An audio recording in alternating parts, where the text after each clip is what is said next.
Hey everybody, welcome back for another Black Excellence Book Club here at Fantom Comics, of course, located at 2010 P Street Northwest, Washington, D.C. Fantom is open for in-store purchases, and actually, I think they just finished a signing event. So um, if you're like me, and your pandemic reading material is starting to kind of get a little lean and you're trying to figure out what to read next, now's a great time to stop by the shop. Um, this is going to be a really interesting show today, and the reason why is because we're covering Nat Turner, with the phenomenal graphic novel that was done by Kyle Baker, which I will say is probably one of the best visual depictions of the brutality and the emotions of slavery that I've really seen in a lot of mediums. To be perfectly honest, I think the book is challenging and uncomfortable for all the right reasons. Um, but so it's going to be so you unfortunately are going to be forced to hear my voice, but I actually have somebody who's even better and brighter and more creative and more talented than me to participate. So I've got Shan, how's it going? It's going well. It's going well. I'm glad to be here. So Shan and I are going to kind of go through the discussion. The book is, of course, is broken up into chapter form, so we're going to kind of discuss the artistic style, major themes, do some historical background, and really kind of start getting into a lot of the issues the book raises. One thing that's important for me to point out: this book is a little unique in the sense that there's very little written text. This very much is a project that only works in the medium that it's designed for. Um, I won't speak to the actual film Birth of a Nation that came out, and had issues due to the history of its director and so on and so forth. But that was very much a movie telling attempt. And I will tell you that I feel like um, this book succeeds because it understands what the strengths of graphic novels are, and it leans into all of them. So you'll hear me referring to a lot of different books and texts to kind of give color and background to our conversation today. But let's just get started. So the story of Nat Turner is the story of one of the most significant slave revolts in the United States, but it's important that we put that into its proper context. Slave revolts were not uncommon. They were a normal, predictable consequence of the construction of chattel slavery, the triangle slave trade, and the level of brutality that was necessary to turn people into commercial goods. It's important to remember that we are also discussing chattel slavery, that there is no perceivable difference between how African Americans were treated and how we treat properly currently. What I mean by that, and you had the ability to take insurance out against the death of a slave to be able to recoup your investment. In most states, there were no legal penalties for killing a slave. Only and it tended to be there were only legal penalties in the jurisdictions where they had significant numbers of slave revolts. That is a way of trying to maintain the system. Then it became criminal for you to mistreat your slaves, not because of the inherent morality involved, but because of the fact you endangered the safety of the entire system. So to the based upon the best information that we have, which really comes from Herbert Apker's American slave Revolts, which is actually a really old book. I have the 50th anniversary edition, and I'm going to tell you, I bought this book when I was in my 20s. So it's a really old book. It's in the King's English. But I will tell anybody, if you have any interest in what we're discussing today, you really should check it out. Herbert Apkerth does a great job of, first he defines a slave revolt as an action involving 10 or more slaves with freedom as the apparent and contemporary as the apparent aim. Now, in terms of the number of how common were slave revolts, best historical record says 313. And so if you're and remember, that's 300, you're defining it as 315 as with individuals of 10 or more. So change the definition, maybe the numbers jump astronomically. But I say all that to say this has an effect on how everything else should be perceived. I'm gonna go to the book real quick, and then I'm gonna jump to Shan. I'm not jumping into Kyle Baker's Nat Turner just yet. I'm jumping into Herbert Apkerth because I want to share a quick story. I'm not going to read it straight out, but what I'm going to share is, so there is a letter that's written by a resident of Charleston, South Carolina, in 1882. And and of course, obviously, the War of 1812 is getting ready to kick off. And his letter to another resident is the fact that, I beseech you that, our area of South Carolina and Georgia are principally inhabited by the black population, which is not to be denied, and the whites are not able to control. And basically, the rest of the letter goes on to talk about the fact that they cannot send militia to defend the nation because of the fact that they know that the slaves are talking amongst themselves, that the slaves are keeping track of the number of men who are leaving with rifles. They understand the exact forces that are aligned against them, and they're planning. So it took an unprecedented level of brutality to maintain this system. To defy it, it was going to take a level of violence that I think I think some people in some corners finds, they would say that it's barbaric. Um, I basically raised the question of what is the appropriate level of violence in a system that's willing to deny you any facet of your humanity. So, having said all that, Shan, you and I talked offline before we got started.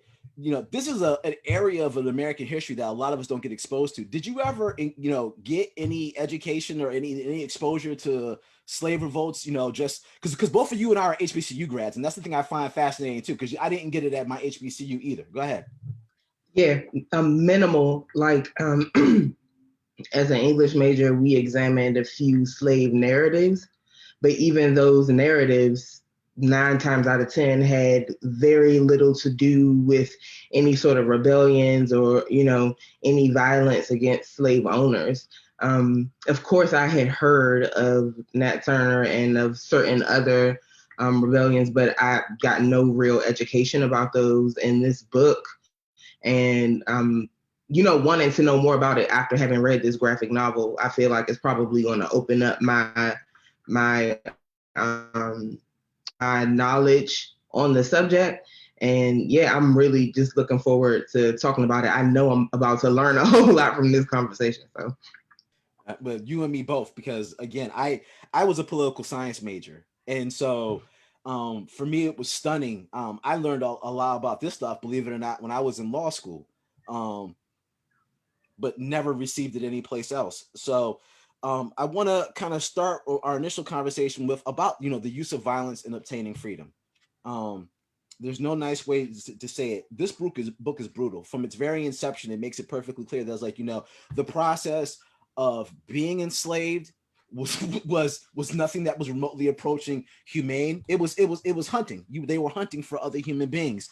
And for the purposes of not demonizing any specific group, while obviously the Dutch and the Portuguese and the English and the Spaniards and a whole host of other European nations are all directly implicated in the triangle slave trade over the course of it, there were African participants too.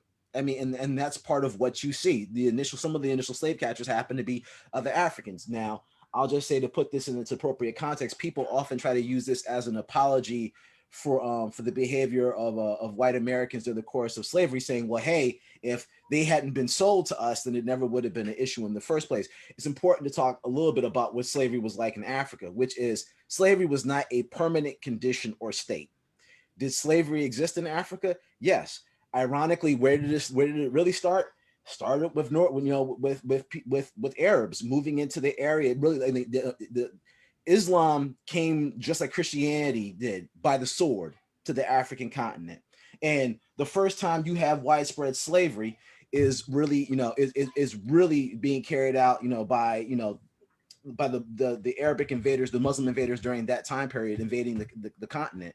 Um, One of the things that's important to know too, that word slave, really it comes from the word Slav, because they began to categorize slaves based upon color. So if you were Slavic, if you were a slave from Europe, you were a Slav. I think if you were a African, you were an Abdi on the ADB. If I'm not pronouncing it right, somebody can check me on it. I just read it in the last month. I just read it. It's a great book out called The New Age of Empire: How Racism and Colonialism Still Run the World, and it's mentioned in there. But so I say all that to say, now we get to the issue of violence. So there are women and children that get killed in the course of telling the story about this rebellion. I understand that, you know, for us, the deaths of women and children are almost always universally horrible, and I'm not going to try to rationalize, but I'm also not going to apologize for the actions of Nat Turner or anybody else who was involved in the rebellion, because we need to understand how brutal the system was.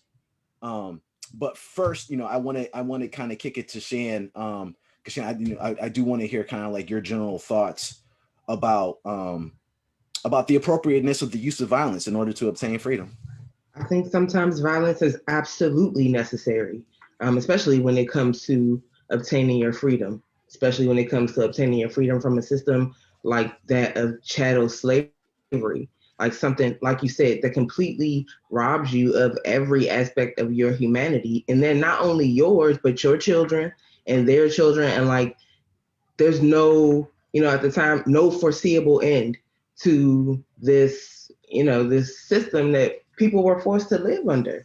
And like, as much as has been done throughout time to try to dehumanize enslaved people, the fact remains that they were human beings, and no human being is going to just fully consent to being someone else's property without, substantial damage having been done to them, whether that's physical, psychological, spiritual, or any combination of those.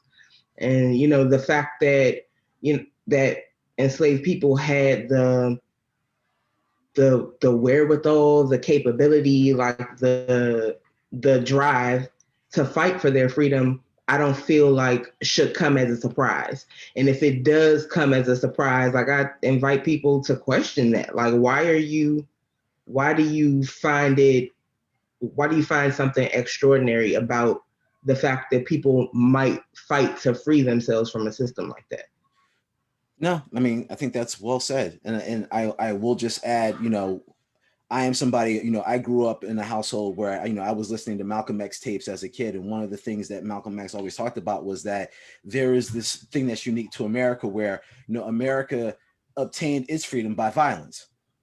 Obviously, we fought the British with the assistance of the French in order to be able to, you know, leave the British Commonwealth of Nations and strike out on our own. But it only seems to be when African Americans are talking about using violence as a means of liberation that they're all of a sudden it's the need for peaceful nonviolence and to endure suffering in silence. And so I wanted to point out, because we talked about how brutal the system is. The book does a good job in one of the later scenes that we'll talk about in a little bit about the chopping off the hands of somebody who's drumming illegally. But I wanted to kind of mention this before we get too further in. I'm taking this from The Half That's Never Been Told, written by Edward Baptiste. For many Southwestern whites, whipping was a gateway form of violence that led to bizarrely creative levels of sadism. In the sources that document the expansion of cotton production, you can find at one point or another almost every product in New Orleans stores converted into an instrument of torture. Carpenter's tools, chains, cotton presses, hackles, hacksaws, hoe handles, irons for branding livestock, nails, pokers, smoothing irons, singletrees, steel yards, and tongs. Every modern method of torture was at one time or another used. Sexual humiliation, mutilation, electric shots, solitary confinement, and stress positions.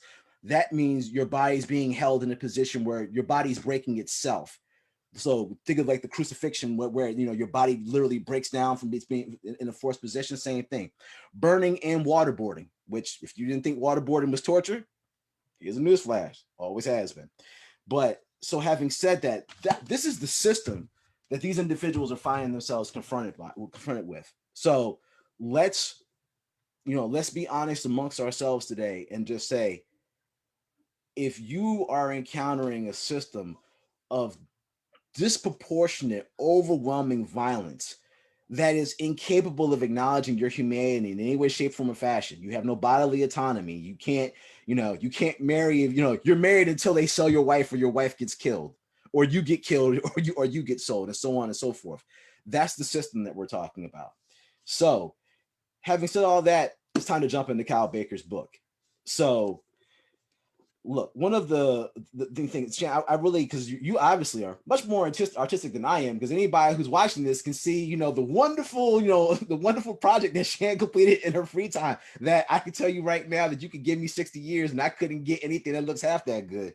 Um, my my stick figure people cry for desperate help. So, Shan, I wanted to get you kind of your feel for for the artwork, and kind of the artwork and the structure and kind of the very visual way the story gets told. I really enjoyed it. It was funny to me because when I realized that it was in black and white, I kind of expected to have the same issue that I had with Harlem Hellfighters and not being able to distinguish between the characters. Now that could be because it doesn't seem like, well, Nat Turner did not have as many characters that were like um, intimately involved with the story, I guess, or that you saw a lot. So maybe there wasn't as much opportunity to be confusing people, but I didn't find that that was an issue. Also, I loved the very dream-like feel it had because of the illustration, and I think it really drove home the fact that this was a recounting of the story by Nat Turner. Another one of the things that I enjoy about the artwork just throughout was how it worked when it was paired up against his words. He's talking about some very, when he's talking about the rebellion, he's talking about very graphic things that are happening, very graphic killings. Before the rebellion, he's talking about very deeply spiritual things and like very abstract ideas at certain points, and the illustration was so just in your face and so clear, and I like how they played off each other. And I feel like one of the moments in the book that shined the most light on that for me came almost completely at the end, where it was the words of someone else describing how sitting looking at Nat Turner was a contradiction in itself. Like, you see this ragged person, this person that has committed some very violent acts, and you can't help but see his spirit. You can't help but see God on him and how Christ-like he actually is. And I feel like the artwork did a good job of creating that feeling throughout the book. Yeah, I felt the same way. It's funny. A lot of the times when we cover historical graphic novels, I always say, "Well, this is a good primer." My response to this one is very different. I will tell you, like, you've heard me mention all these different books. Those books still struggle to be able to articulate the level of brutality that was involved in how the system of child slavery worked. And I feel like this book excels because Kyle Baker really does find a way of telling this story in a way where look, there are some beautifully warm moments that are painful. When I think it's Nat Turner and his father is making his attempt to get freedom, his son's response is just run, daddy, run.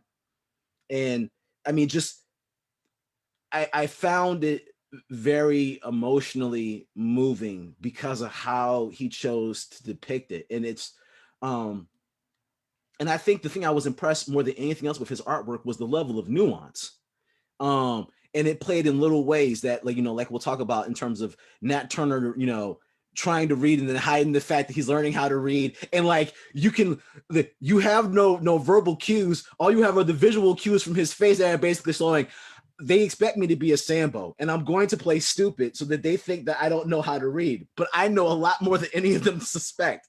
So no, I mean, I think in terms of telling a story through visuals only, this to me is a masterclass because I will tell you, when I initially started reading this, I was like, oh, I don't know that I'm gonna like this. I was like, just enough. I was like, I got to get 30 or 40 pages in before I have any real written dialogue, and it's all from the Confessions of Nat Turner, which I will just say, there has been debate in historical circles regarding the accuracy of the Confessions of Nat Turner since the day that book came out. Because how believable is it in the 1800s that a black man who was accused of a slave insurrection that killed a fairly impressive number of people, considering how long they were at it and what it's they carved a path of destruction that, when there's a section of the book where they talked about the numbers, and it's just like, wow.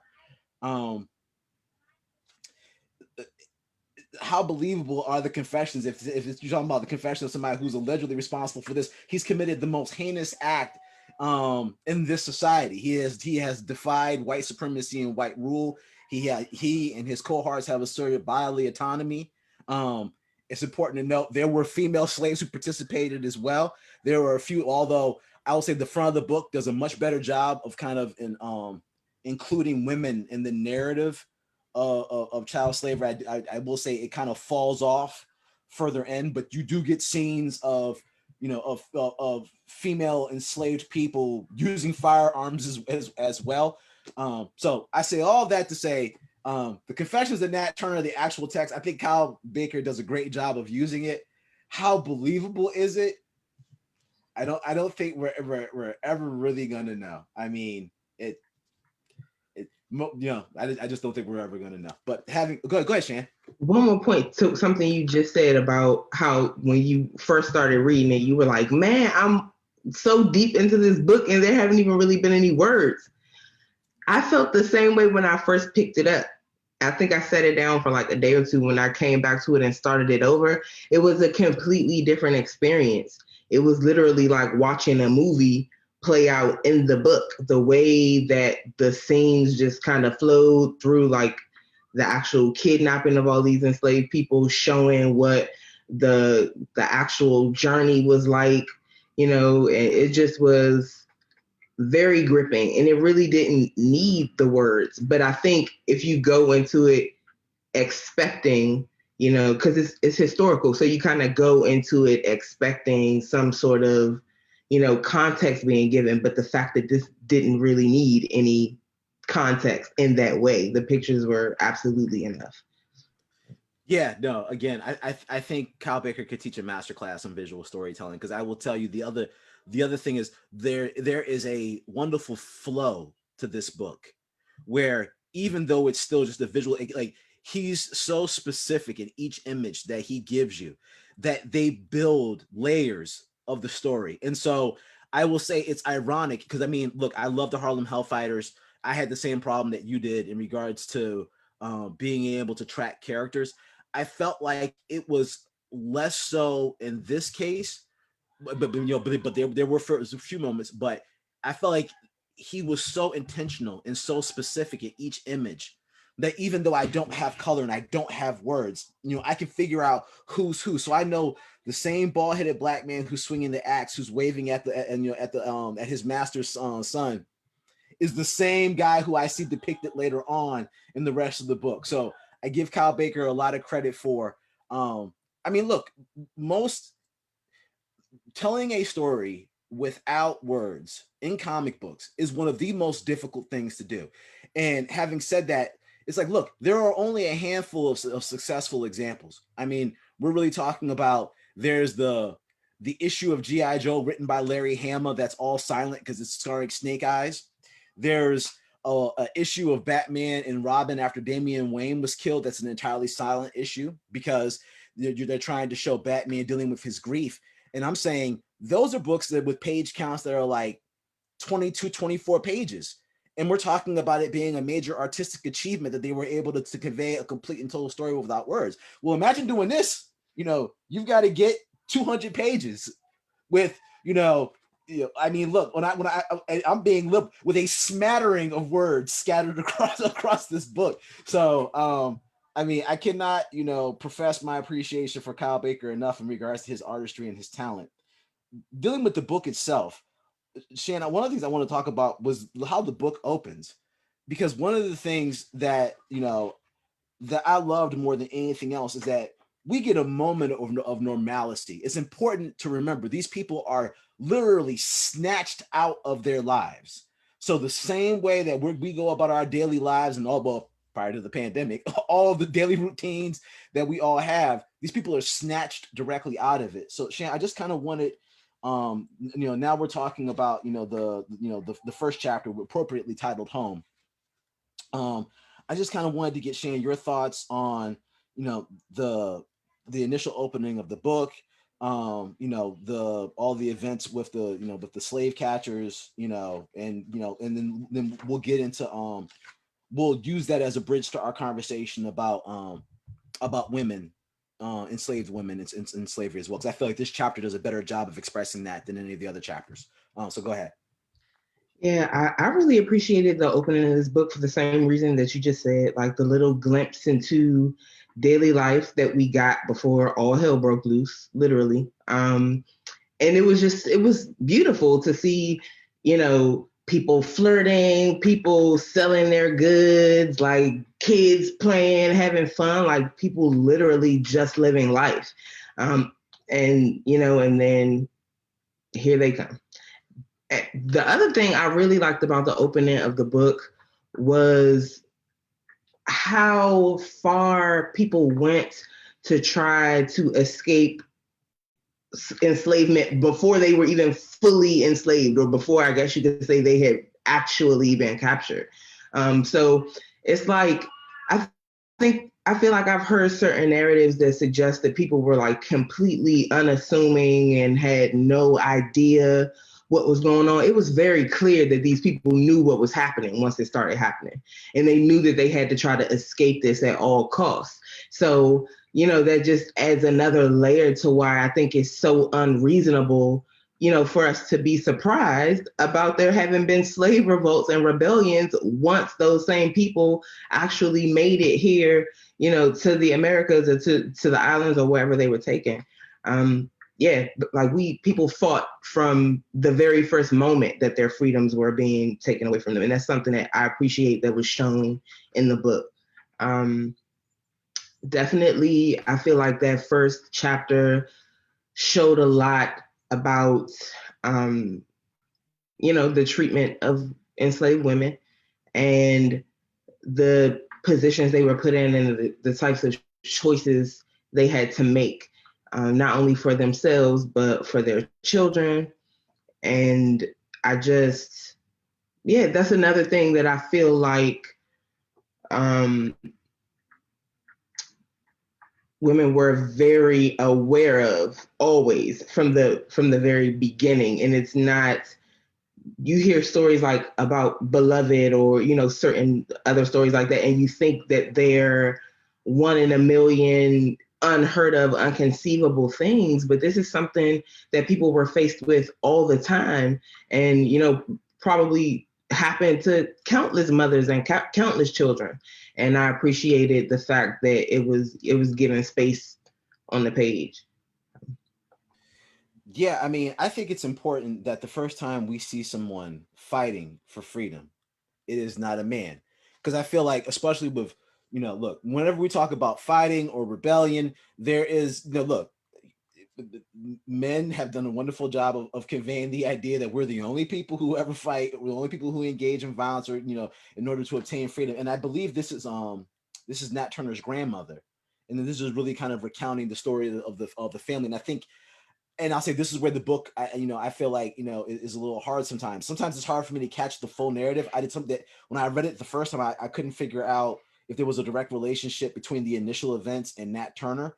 The further I got in, and then Nat Turner started talking about, people thought he was special because of his ability to convey information about events that happened before he was born. And then so I think this is Nat Turner's grandmother that's being referenced. But so look, I mean, the fact that she shoots one guy, she's telling her son to be quiet. I'm looking at pages 22 and 23, and then then her attempt to escape, she gets to the cliff, and then she takes one good look back and sees what's coming and says nope, and she jumps. I was like, and I thought that Kyle Baker's use of one singular image on page 28 it is such a layered image, because you have you have the image of her almost escaping enslavement. She almost like she almost gets away. You have the fact that she's grabbed by a noose. The fact, look, nooses are synonymous. I mean, look, if you don't know what lynching is, this probably isn't the right time for me to give you a master class on it, but you should. I would tell you to Google it, but I don't trust Google, so I'll tell you should go on DuckDuckGo, and that you should go ahead and you should search on lynching for additional information. But the imagery that's associated with it is important, because this is not the last time we're going to see a noose in this story. But I do want to kind of transition, just speaking, Shan, to a lot of the points that you raised in regards to the treatment of black women, during the process of chattel slavery.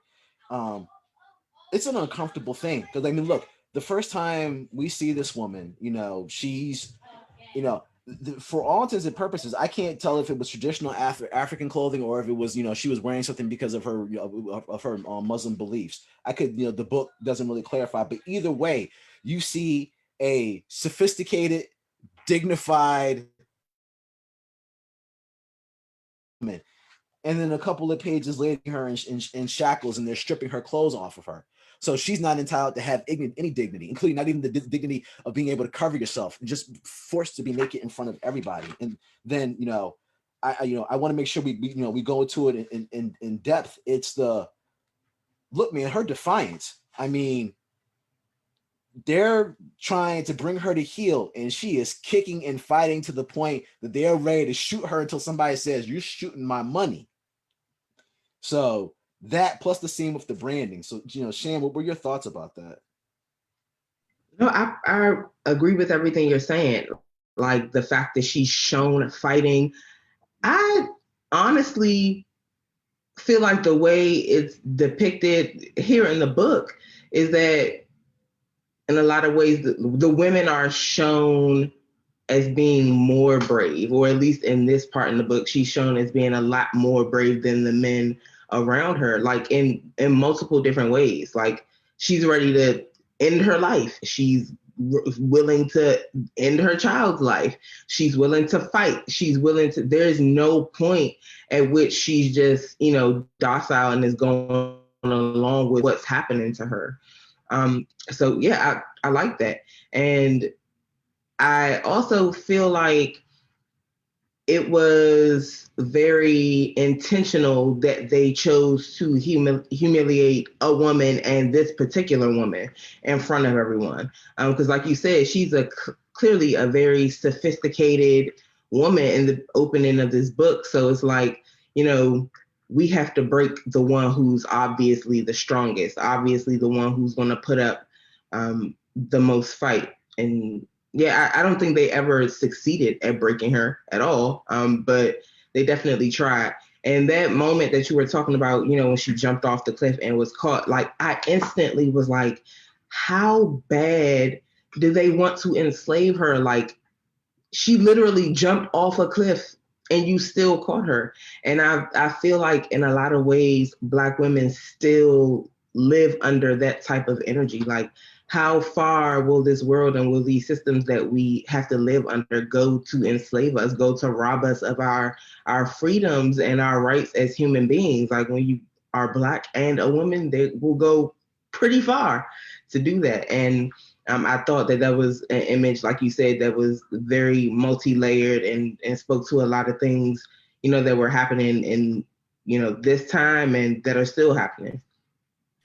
Yeah, and it's important to me to point out, I don't think anybody should be surprised by the level of resistance, from this woman, because of the fact that we have to remember, Africa is not a dark version of Europe, which mean, and what I mean by that specifically is that, look, patriarchy is the established, norm for Western civilization, male dominated rule. And in Africa, we have matrilineal societies, and that are scattered amongst it. Who got to be king in a lot of cases wasn't decided by a man. It was decided by the mothers. It was decided by the queens. When you see stuff like the Dora Milaje in Black Panther, well, that's based off the Dahomey warriors, who were all female warriors of Benin. So remember, these are fully evolved societies that are not, they are not replicas or imitations of Europe. So it's, you have women who are warriors. So there's during the same time period in Europe where the expectation is every woman is barefoot and pregnant. That is not the expectation in every society and every culture on the continent. So her defiance should be viewed as more of an example amongst many women as opposed to a singular example of defiance. Um, I did want to talk about the scene we get towards the end of the first chapter in regards to them dumping slave body, the deceased, enslaved people's dead bodies overboard, and the decision that she has to come to terms with in regards to her infant. Um, there's no nice way of saying this. The people of this time period are imbued with the same level of intelligence and humanity that we have now.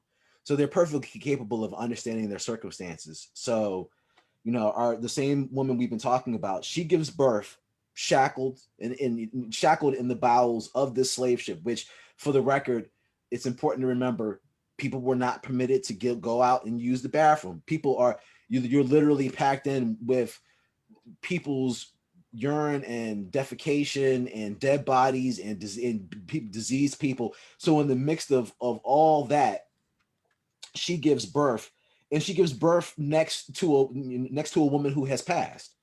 And so when the slaves are brought on top of the correction, when the oppressed people are brought on board the ship, on the deck, and they dispose of the woman who had passed.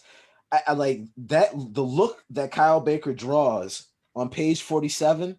It's, I mean, it's the only way I can describe it is like, in the moment that everything becomes clear in terms of this is how brutal this system is. It's like, we're not even going to put up the pretense of saying a few words. This is like, the body is disposed of like it's trash. And she now has a clear idea of what her child's fate is. And she's decided that she's going to make a decision. And Shane, I wanted to kick it to you from there. Yeah, I think the decision to do this in this moment could represent the decision that many mothers had to make. I'm sure this was not the only baby to be thrown overboard. I'm sure there were plenty of adults who went overboard as well. I'm sure that didn't continue. I mean, it didn't stop once, enslaved people were taken off ships. And it just, I feel like it should cause people to question, like, how horrible, like how unthinkable did this situation have to be, for a mother to conceive of tossing her newborn baby overboard to sharks. And the other moment I want to point out is that the other woman who she was walking with in the very beginning of the book came up and bit the slave catcher's arm as they were trying to save, again, the same way they did the mother, as they're trying to save this cargo and, recover some of their money. And this other woman is like, no, there wasn't anything that I could do to stop you from catching my sister and I, but you won't have this baby. And I feel like that moment spoke to like the solidarity and connection that people didn't let go of, and even in the midst of all that was happening, even in the midst of actually being in the middle of a living hell, like they still knew that that maintaining those bonds among each other and yeah, just helping and protecting each other in whatever ways they could were going to be key for their success, for their survival. And I feel like it's because of moments like that. It's because they remembered their responsibility to each other that the rebellion was ever able to take place later on. If it became every man for themselves, if people stopped thinking of ways that they could survive collectively, then there's nothing for us to be here talking about today. No, I think you're absolutely right, and I think the only thing I'll add before we move on is that it's important to remember this was not an isolated incident. It was, you know, it is historically recorded as not being an infrequent occurrence that of people taking the option of jumping overboard and and voluntarily drowning, or or being eaten by sharks, which is something that really did happen. And you might wonder, well, how, the ocean's a big place, why would there be so many sharks around slave ships? Due to the number of bodies that were being disposed. So just like any other animal, if it realizes that there is a new food source, so sharks are not stupid, they realize these ships equal human bodies being dumped in the water, and so there were sharks readily available around these ships. Now I'm not going to say like always in every circumstance, but it was not abnormal or unusual. Jumping ahead, I wanted to talk about Nat Turner and Nat Turner's education.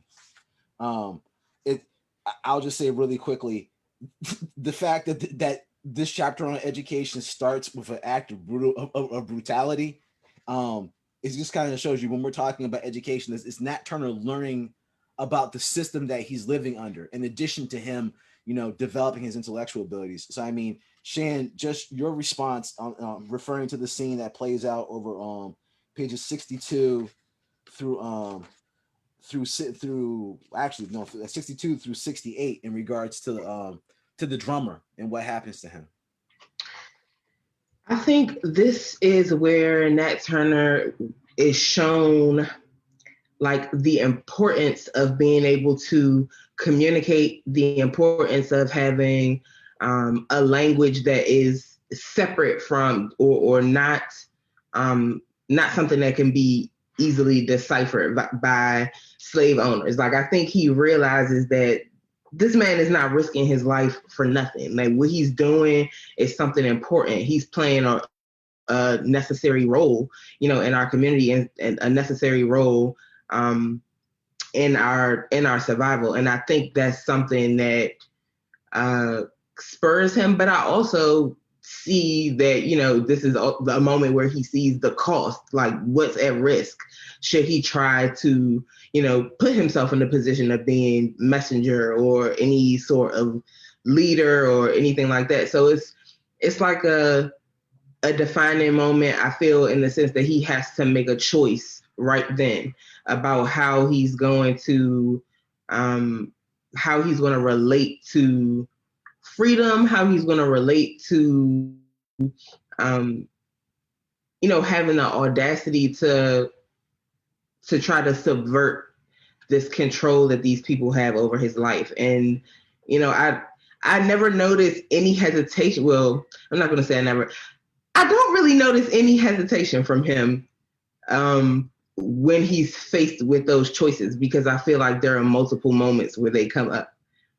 There are some questionable choices that he makes, but I also feel like it was his mode of education that caused him to make these questionable choices. So the same thing that frees him, the same thing that enables him to make the type of impact that he does, I feel is the thing that holds him back from being able to make an even greater impact.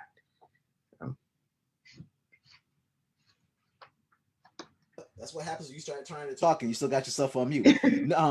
No, I think you're right. I mean, look, my big thing, look, again, another one of those things that I didn't learn until an adult, that percussion instruments, were originate from the African continent, right along with the banjo, in case there's any, which I always thought was fascinating. But so it's the desperate attempt to try to hold on to as much of the culture from where they come from as possible, because that's the thing.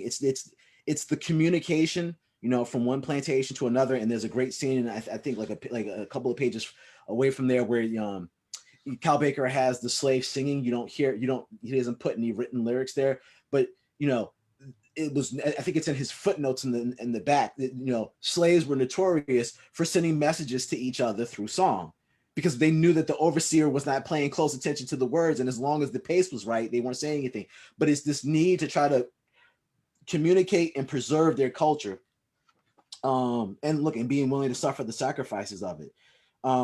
I did want to, for 30 seconds, jump to page 70.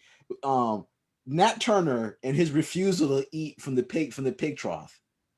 I thought that I thought it was important, because it's kind of showing he his fundamental problem is that he never stops questioning the system. So I mean, for the lack of a better analogy, he's our Neo. There's something that's wrong with the Matrix, and he can see it, and he can see it early on, and he's not willing to embrace any of it. So when he sees the other children running for it, running for the food trough, he's just standing off in the distance, like, yeah, nah. And I just think it's does a great job of kind of communicating his character. Shan, I wanted to kick it to you to talk about him and his efforts to educate himself, him playing dumb when he gets caught reading, and the consequence of what happens to a slave if they start, if they make an attempt to read, which we see on page 74. So Shan, your thoughts?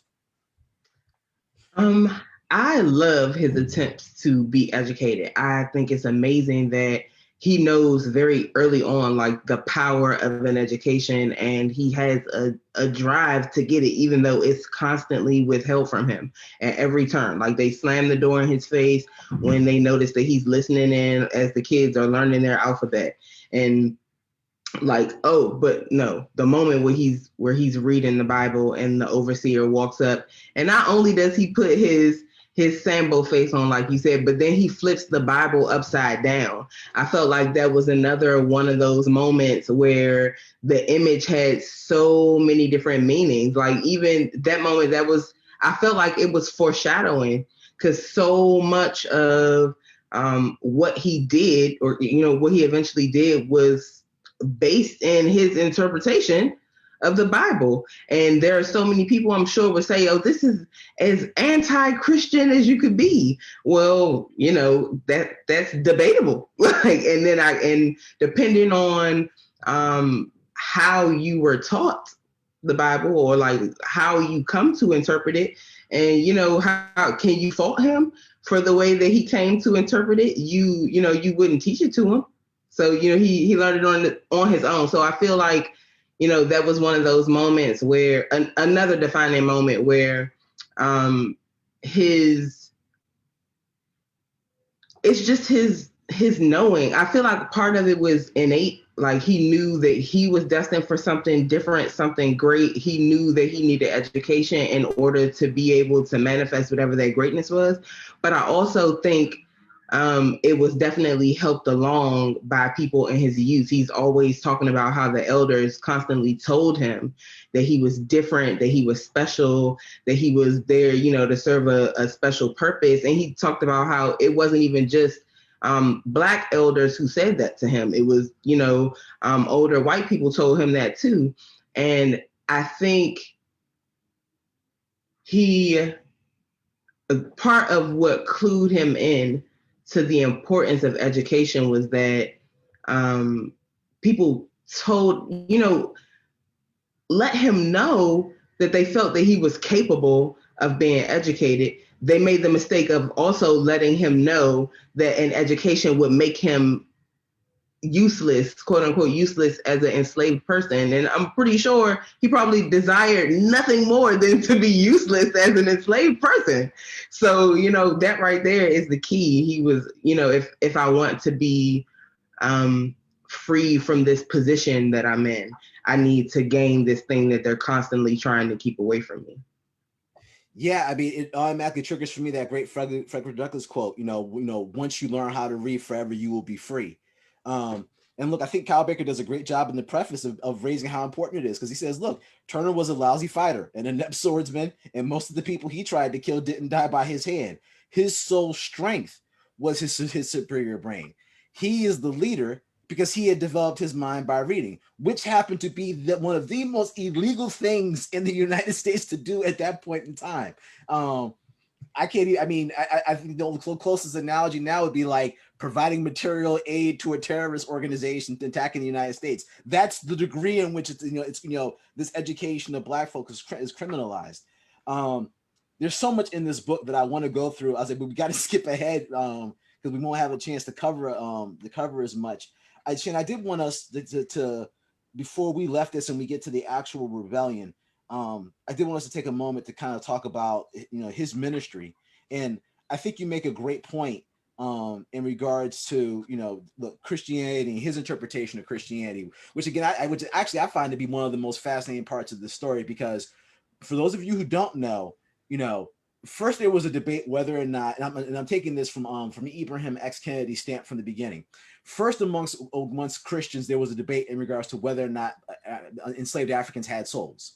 Then, you know, and as the quote unquote more progressive thought came in, the argument became we were black on the outside, but we had white souls. Therefore, we were worthy of receiving Christianity, because while we were oppressed here in the kingdom of heaven, you know, everything we were denied here would be there.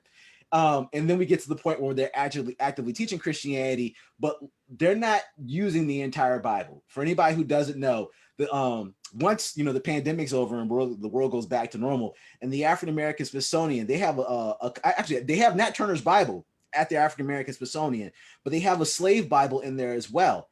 And there are some rather prominent chapters missing, like, you know, like Exodus, which, you know, let's be honest, if you were doing something dirty and you didn't want somebody to try to rise up against you, omitting Exodus is a wonderful. So it's this rebellion is empowered. In fact, he is just like with the Haitian Revolution. Nat Turner is offering a religious justification for the necessity of violence and rebellion, and I feel like that's something that we cannot underestimate, because we're talking about, this is a man, he had to have been of above average intelligence, because to try to learn in an environment where nobody wants you to learn, and you got to be smart enough to conceal the fact that you're learning, you got to be a smart cookie to pull all that off, is the same intelligence that he uses to say these people need something to galvanize behind. Rebellion into itself is not enough, so I'm going to give them the word.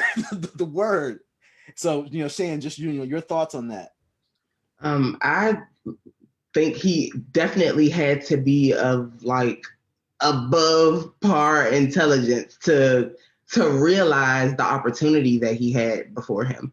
I also want to point out that he was no stranger to doing illegal stuff. Like when he talked about, you know, everyone, even though he had no desire to steal or do anything like that, people always wanted to take him along when they were doing their stealing and doing their dirt, because he was smart. He was good to have there. He made for a good distraction, or like, you know, so I feel like other people, whether they intended to or not, helped him realize the power of his mind and how he could use that as a weapon. And I think also I found it really interesting, and I couldn't tell whether it was sarcasm or not.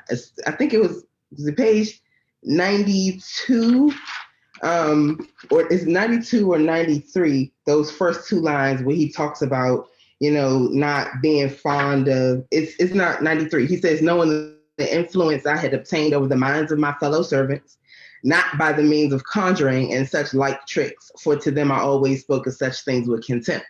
I'm like, okay, so to them you always spoke of such things with contempt, but how did you really feel about them? It made me question, because I noticed that in the pictures there were a few different references to like sorcery and root work and magic. Like those were the references to scripture that Kyle Baker chose to illustrate, that were, you know, exciting to Nat Turner as he was reading the Bible. So was it just that you didn't want to, you know, inform other people that you were, you know, influenced by those things or may have been utilizing those things? Or, you know, did you really have contempt for them? And if you really had contempt for them, like, it makes me wonder, how differently would your efforts have turned out had you utilized those things? And made me think to Frederick Douglass's narrative, and, you know, how he talked about the way that the root helped him. And I'm like, I saw that as kind of a missed opportunity, because I'm like, you know, the using the master's tools to dismantle the master's house. Yes, okay, that definitely applies to this situation and Nat Turner's use of Christianity and the Bible. But there was an opportunity to use some of your own cultural and spiritual tools and methodologies that, you know, could have definitely furthered your cause. So it's like seeing the balance in the education and the miseducation. Yeah, no, I think all that's valid. And I mean, I think that's a common criticism of a lot of slave revolts in the United States. And I will tell you, to be perfectly honest, I think that that willingness to lean on indigenous culture is probably what ends up being the galvanizing force for the Haitian Revolution. That really does knit and bond the people together in a way that look, I mean that in a way that is difficult to do, because remember, these people aren't being allowed to communicate amongst each other freely either. So it's not like they're all getting together at night and having a general discussion about all of it. Right. I will just say, before we move on to the actual rebellion, I thought 104 was important, because it's important to put it in the context of he's carrying himself as if he is a prophet, as like a prophet from the Old Testament, and when seen in that light, it makes everybody else who agrees to join his rebellion, it makes perfect sense. Because if you're somebody who you're hearing scripture for the first time, you're basically hearing about, my grandfather used to have a joke. He said, be mindful to be scared when God calls upon you to do something, because God never asks for anything easy. And so whether it's Jeremiah or John the Baptist or anybody else you could think of, who's carried as a prophet, Amos and so on and so forth, prophets get called to do horrible things, and they get called to do it in incredibly difficult circumstances. And typically they don't really have sufficient resources to be able to pull it off either. God's basically like, I will provide. Go do what I told you to do. And so remember, these are people where, unlike Haiti, where there were more enslaved people than there were white population on that island, which was what facilitates the success of the revolution. We are talking about people being outnumbered. While there are a large number of enslaved people in the South, it's not like the numbers are so disproportionate that they have a numerical advantage. So it makes all the sense in the world that it's like going up against impossible odds. Oh yeah, don't worry about it. I'm a prophet. Just like everybody else did. We gonna get there. They'll be man up when we need it. Let's go ahead and do what we have to do. So having said that, the rebellion, we don't have time to go kind of like line by line and step by step through the rebellion. I do want to make sure that we kind of talk about the major themes. And one of the major themes that I want to talk about is, look, no one was spared. So it did not matter whether we were talking about young man, bad man, old woman, young woman, child. Once the rebellion has kicked off and it has turned into it is a fight to the finish, because understand the system they're in. Any survivor that goes into any other white person that tells them about this uprising, they're gonna all die. And so as soon as they rebel, the choice has got to be, you got to kill everybody, because a child is just as capable of running to an adult and telling them what happened as anybody else. So to me, I felt like it really showed the tortured dynamics of slavery, where you have the enslaved bald-headed black man who had been chopping wood, and his master's son was waving at him. He's the same person who kills that boy, and it's doing it. And there's a scene in this process where it's like Nat Turner is like looking and he's thinking about, how black families are pulled away from each other and destroyed, how black children are undervalued and killed. And so I knew that this particular part of the topic was going to be, kind of sensitive for folks. So I did want to highlight this. Now, this is from The Half That's Never Been Told, written by Edward Baptiste. If you can't tell, I think this is one of the best books in the 21st century thus far. But he does a wonderful job of breaking down infant death rates so that we can get an understanding of why these men would not have compunction about killing a child under these circumstances. So between 1820 and 1860, the approximate death rate per 1,000 infants born was 256 for African American female children, 296 for boys.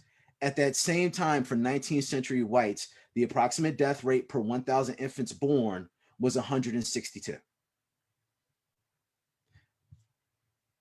So you are talking about a system that is so brutal that it is not just causing people to die from being overworked, of which I will tell you, if you look at any of the forensic autopsy information that they found that enslaved people had injuries that we have not seen since then in human recorded history, in terms of people being worked to the point of exhaustion where their bones are breaking down and breaking, and their bones are trying to knit themselves back together and heal. And they have these strange stress fractures, or they have deformed limbs from repetitive motion. So you have the likelihood, it's not likely your child is going to survive coming into the world. Once they're into the world, you don't know how long you'll have them with you to watch over them, to care for them, because they are a commodity too. So in light of that, these men and women are denied any semblance of humanity in regards to their own families. So I think it is incredibly hypocritical and unrealistic for us to expect them to somehow have a superior level of morality when dealing with a system that's completely, look, I mean, this is still in the time period of Dred Scott, where we have Judge Taney talking about there are no rights to that the black man possesses, to which the white man is honored, is honor bound to respect. Notice the fact they didn't mention women in there, but that's of course entirely entirely separate conversation. But so Shan, just to start off our kind of conversation about the rebellion, I mean, what were your thoughts about the initial stages of the rebellion itself? I I thought that Kyle Baker did a good job of showing that decisive moment where like, okay, there's absolutely no turning back at this point. Like at this point, someone's been killed. Now everybody got to go. And by everybody, we mean everybody. I think, like you said, there's always potential for even a child to go run and warn somebody about what's happening. But the moment where they had to turn back to kill the infant, the infant clearly is not going to get up out of bassinet to go run and tell anyone. But I think it's still, I don't even think it really needs to be questioned as to why that baby had to die. Like, or why, even if the baby didn't necessarily, quote unquote, have to die, I don't think it should be questioned, because why is this baby so much different than the baby that had to be thrown from the ship and fed to sharks so as not to come to this fate? What's the difference between this baby and babies who've been sold away from their parents, or babies who, or children who grow up and end up being whipped or worked to death? So I appreciated that moment just because I felt like it said, okay,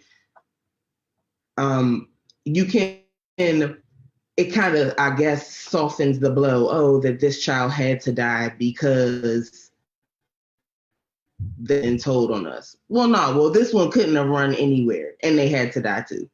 And just being able to sit with that and allow that to be a necessary part of what happened, because it was. Again, trying to talk while I'm on mute. I'm gonna learn at some point. No, I mean, look, I mean, to your point, I mean, the scene at 120 when he's pondering, well, what do we do? And literally, you see the two snapshots of him thinking about, children being pulled away while their parents are chain bound from them, and it's look, these people are responding to a brutal system of brutality, and I think Shan's right. It's it is what it is, and I don't think you can try to. I just don't think that you can make. There are places where I feel like morality breaks down, and I feel like this is one of them, because this is an amoral system. Like there isn't like any peaceful alternative for reform in any of this. It's either you're going to fight until you drop, or you're just going to submit to the yoke and live your life in oppression, and that's just all it is. I will say I felt like this. I felt like the chapter on rebellion did a fantastic job of basically explaining the task they have against them, which is they have to wipe out each plantation systematically without leaving any of them behind. Because this, we have to remember, this is a time period where there isn't a standing army so much as there are militias, and that all of these people represent functionally combatants. When push comes to shove, the plantation owners and their wives and their children are the people who will be picking up muskets and coming after them. So it is much less catching a unsuspecting victim unawares, and much more taking out a potential enemy combatant, before it happens. Obvious with exceptions to the point in which Shan raised in regards to the infant. On some level, they were just like, no, we're not going to leave anybody behind. But look, I mean, I will say the part of me, for all of these slave revolts, there's always a place within there that of frustration, because it's, African Americans are not homogeneous any more than any other group of people. And so you have some people who kind of submit to the yoke. And so Kyle Baker, one of the few places that I felt like, his visual storytelling was not helpful. I get the impression from having read this that there were enslaved people who either snitched on the rebellion, and ran to their white slave owning masters, and it appears there were there were people who they got their first taste of freedom and they were less interested in fighting and more interested in enjoying themselves, and that was a direct cause to the lack of success of the rebellion in terms of his ability to galvanize and mobilize everybody to begin with, but his inability to kind of keep them all focused on the task at hand all the way till its completion. Which again, I don't think we can criticize them, because if you had never known a moment of freedom in your entire life, how would you respond, the first day that you finally got free? So Shan, I just kind of want to get your your thoughts kind of about the rest of the chapter on rebellion, because I mean, look, I will say Kyle Baker does a great job of kind of conveying the action of all the events as well. I mean, so you get a great scene on of course now the page is gonna get stuck in my head. You get a great scene on 146 of of how Turner really organized everybody. You've got mounted soldiers. You've got people with muskets. And he says literally, I placed 15 or 20 of the best armed and most reliable in front. And this was for two purposes: to prevent their escape and strike terror to the inhabitants. So, Shan, just your thoughts about the remaining sections of rebellion, including the death of the bald-headed enslaved man who had been swinging the axe. So basically, everything up to Nat Turner's capture. Your thoughts. I so appreciated that this was the chapter that had the most like detailed description. I was blown away by the level of detail that this was recounted with. Like, I feel like I saw it as something very intentional that Kyle Baker chose to include so many words and so many descriptions in this part, where in certain other parts of the book, there were like literally no words at all. So I really appreciated the fact that there was a lot of voice given to this part of the story, that the illustrations were what they were. I don't feel like there was anything really held back about the illustrations. I also appreciate that it doesn't seem like, I don't feel like there were any illustrations that were just there just for shock value, just to upset anyone. But I don't feel like any of them were very, very like apologetic either. I'm thinking specifically about the photo, the drawing where we see the bald enslaved man chop the little boy's head off, and the little boy is still smiling, like he still has his expression on. I'm just like, I liked that the people who were involved in the insurrection were just shown in all their anger, like in all their rage. And some of them even looked like they were like expressing glee and excitement as they were, conducting these killings. And I don't feel like there's anything wrong with that. I don't feel like that's something that needs to be, concealed in any way to try to make anyone feel comfortable about it. I also think that the particular moment where that man dies, I also like too, because he was taking people out with him literally to the last second, like with his very last breath, he was going to be taking these slave owners out with him. And I saw that as a definite nod to the fact that, whether insurrections were eventually crushed or not, it wasn't a matter of people just giving up or laying down and taking what was being forced upon them. Like, people really fought with literally everything they had. Yeah, no, and I think that's an important point because the hope is to get free and stay free. The the argument is like, look, the odds are not in our favor, but that doesn't mean that we're not going to fight. I mean, of all 313 American, recorded, slave rebellions, none of them ultimately were successful in regards to the enslaved permanently attaining their freedom. And to be perfectly honest, including ancient history so far as Roman Spartacus is concerned, there's only ever been one successful slave rebellion, which of course is the Haitian was the Haitian Revolution, which I will just tell you, although it's not necessarily applicable to our topic today, and look what the long-term consequences of that were. I was like, because if you think Haiti is an impoverished nation, and that the United States did not play an integral role in ensuring that because they were terrified of Haiti serving as a symbol of rebellion, I would strongly encourage you to research an individual by the name of Denmark Vesey, because Denmark Vesey's slave revolt in South Carolina was entirely inspired by the Haitian Revolution and had the same stated goal that Nat Turner had here. They were trying to eliminate every white landowner, every white slave owning person and family, and they were intended to keep one ship captain alive, and they were planning on sailing to Haiti. So all of these revolts and all these uprisings are all feeding amongst each other. They're all giving hope to other oppressed people, which is the reason why they have silenced the drums and everything else. But unfortunately, look, Nat Turner's rebellion was not successful. I will say I can't speak to the rest of the slave revolts, but I think the number of people killed, I think is larger here than at least in most of them. I mean, because in some of these cases, we're talking about the death of entire families. I think in one instance we're talking about, I'm looking at page 179, talking about the death of one woman and 10 of her children. So there are families that are completely wiped out as a result of this rebellion. And it just shows there was no quarter given and no quarter asked, because the slaves all knew what the consequence was going to be when they got caught.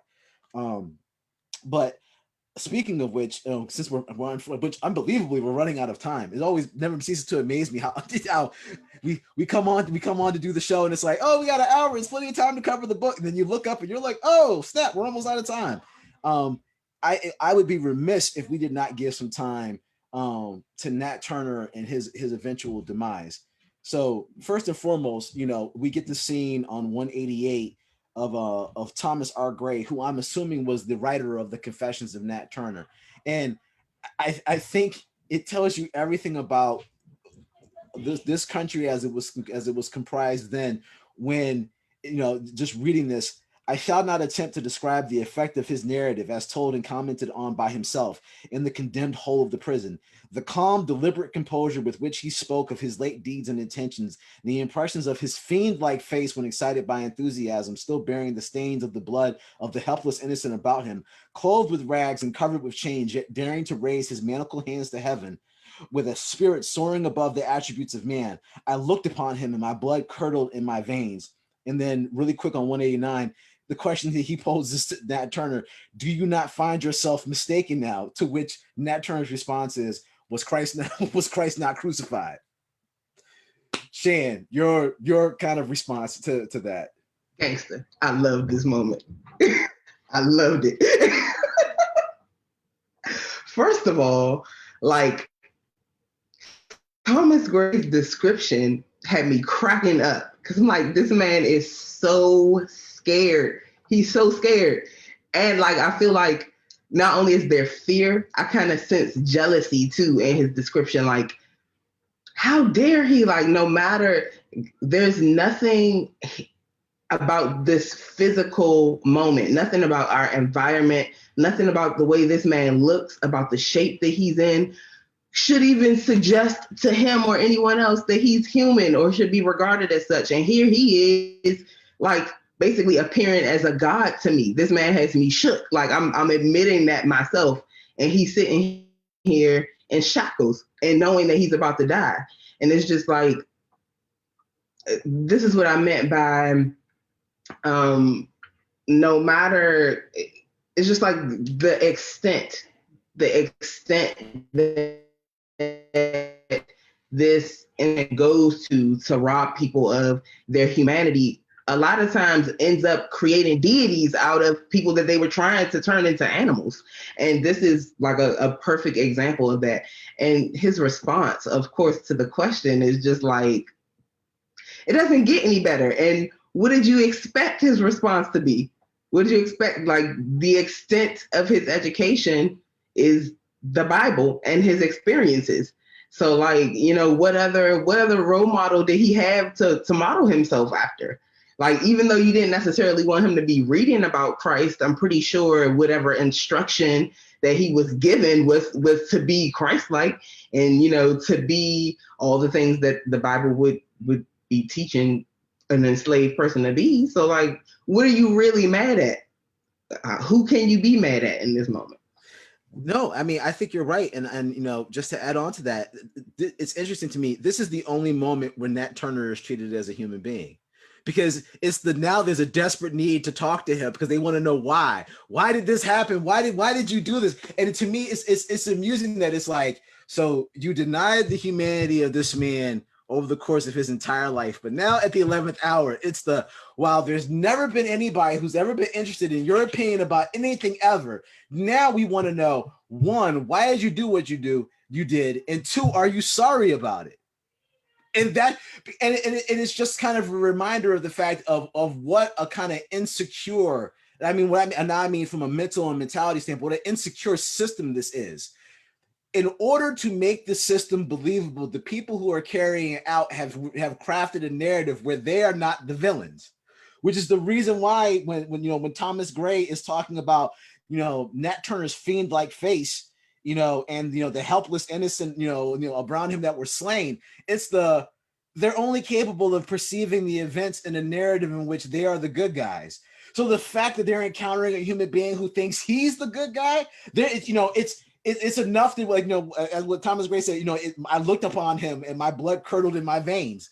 I mean, because for them, it's like being confronted with the devil, and the devil's looking back at you saying, I think my rebellion was perfectly rational and reasonable, and in my narrative, you're the villain.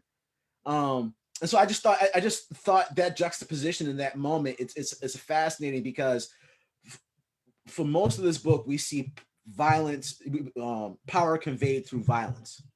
And I feel like in one of these last moments we have with Nat Turner, it's Nat Turner is showing power through his presence and his intelligence. It's you can kill me, but I have no intention of thinking like you. And so you may have your narrative of that I am this, incredibly destructive force. Other people are going to look upon me and with love and affection in regards to my actions. I do want to talk about his death because I feel like it's important because it ties so many things together, and then we'll close. First he's lynched. So let's be clear about that. So I believe, and I don't know if it's covered in the book, I believe there was a trial to the degree in which there was ever a trial in these circumstances. But he, of course, he was given the death penalty. Lynchings were community and family events. And so the same way, people might have had uncomfort about what happened to some of the children of these white slave owning families over the course of this narrative. It's important to notice that upon the conclusion of this, like on 191, we're seeing, them off, we're seeing, white families off having picnics, getting ready to enjoy the festivities. So far as Nat Turner's lynching, you have children participating, you have them eating and they're playing. And then it's the moment that he's being brought up on the, brought in the wagon, and they're yelling and pointing. So there's no nice way to say this. This is a system that is designed to indoctrinate white people as soon as they are born, and it is to indoctrinate them over the course of their entire life, that this oppressive system that has been created is natural and normal and should be respected and protected. And so I feel like it's important because that kind of circles back around to our initial question about, what are appropriate levels of violence in order to obtain freedom. And it's well, you have to see, again, because I don't have a better analogy, the Matrix. this is a system from a person's inception to their death. There's a it is completely encircled. The only way to break out the circle is to punch out as best as you can. And so to me, that scene kind of really kind of brought home, look, the necessity of violence, for rebellion. Lastly, and then Shay, I'm going to kick it to you. It's what I love is that, look, stories like this are always upsetting, right? Because the hero is ultimately unsuccessful and he dies. And so the story ends on a down note. But I feel like, in telling these stories, it's important to note victory looks different in different contexts to different people. And so the fact that Nat Turner ultimately defies the system, and the fact that everyone expects him to cower, everyone expects him to be terrified and afraid.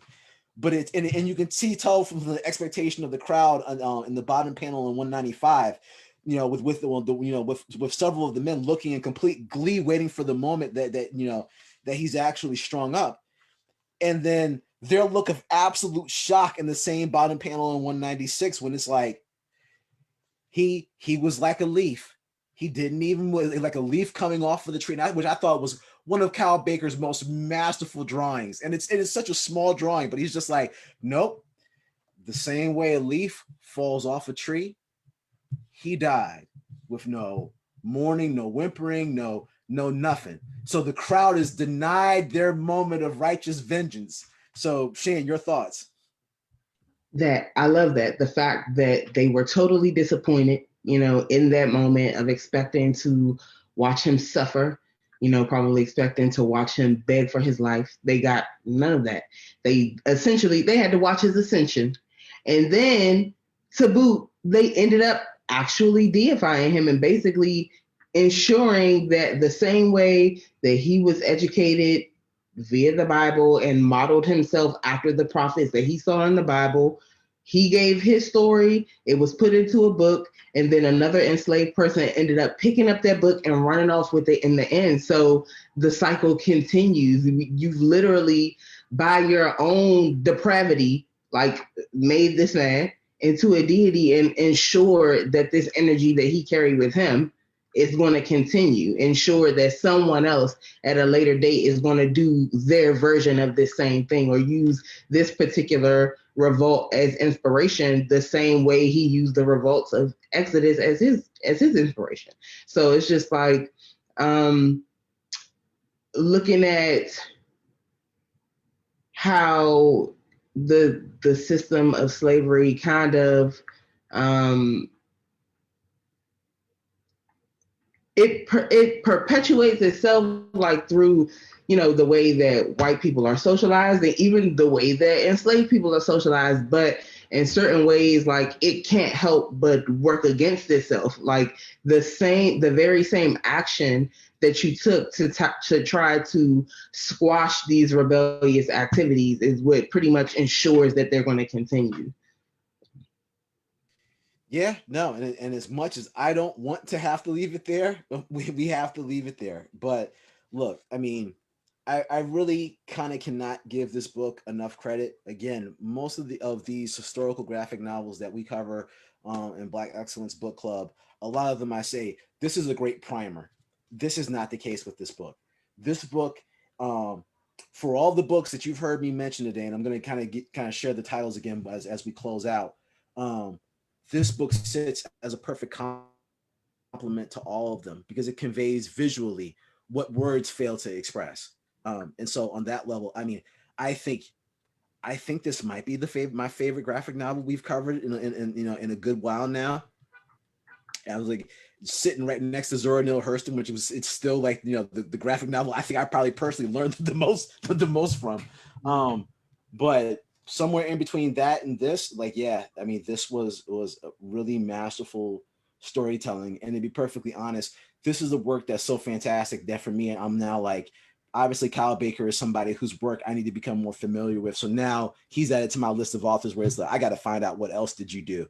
Because if you can do this with no words, God forbid they should give him a writer to work with who knows what he might come up with. Not that he needs it, but just it'd be interesting to see. But so look, if you're interested in learning more about this topic, I'm gonna again say, look, The Half That Has Never Been Told: Slavery and the Making of American Capitalism by Edward Baptiste is a book that you should review.